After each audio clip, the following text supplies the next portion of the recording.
Hi, in this video I'm going to talk about how colleges turned out to be the biggest scam in America that rips off students and parents. So if you're interested, make sure to stick around as we are starting right now.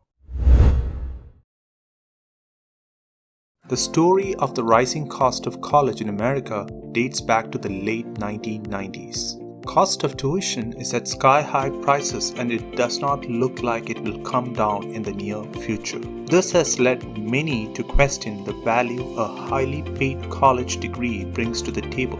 Degrees can cost you a lot, and when compared with a low-paying career after school, the return on your investment can be hideous.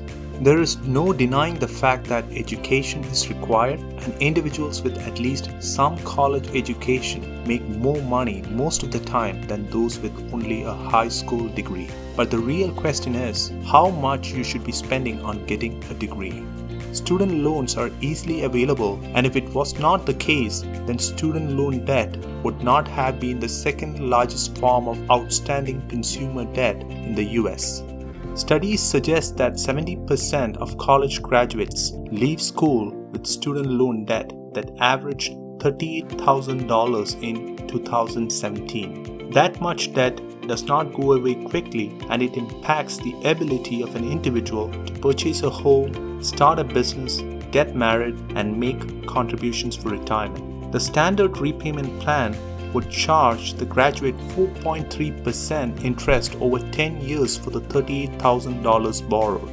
This would mean students have to pay $382 a month for the next decade.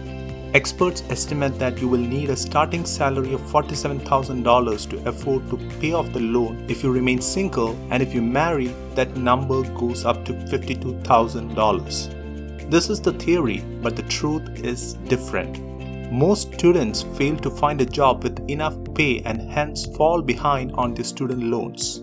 This is evident from the ever-increasing student loan debt. If students were able to find high-paying jobs, then why are student loans not coming down? If you are a doctor, dentist, or lawyer, your student loan payments may be significantly higher. Students and parents are sold the idea that a better degree means more earnings, which is not true. The amount you earn depends on you and your abilities more than your degree. Colleges go even further by selling advanced degrees. Students finishing a bachelor's degree are sold a master's degree, and even before they get to test their employability with their earned degree, they are pushed into the next offering. Students looking to learn more in a specific field of study are good candidates for advanced degrees, but if a job is the primary objective, then do you really need an advanced degree to get started? Does more degrees always translate to higher earnings? Not necessary, but more degrees can always mean more debt. The biggest misconception about a student loan is that it is always considered to be good debt. There is a fine line between good debt and bad debt, and when it comes to student loans, they become bad if you're overpaying for your degree. Student loan debt has soared from $260 billion in 2004 to $1.56 trillion in 2020. Average debt jumped from $18,650 to $34,000 over that same period. And the number of people over 60 with student loan debt has quadrupled in the last decade from 700,000 to 2.8 million. The fact that people are having payments deducted from their social security checks clearly shows that even after retirement, people were not able to get rid of the student loan payments. Student loans can cost you a lifetime, so one should be very careful before jumping on board. Unless you graduate from an Ivy school, I do not see a significant difference in earnings made by graduates from other schools. For this reason, students should look for cost-effective education. No one will be responsible for your debt, and it is you who eventually has to repay it. If you can't find affordable education at home, then you should really look for cheaper options abroad. If overseas education can give you 30 years of debt-free life, do you think it makes sense to go for it?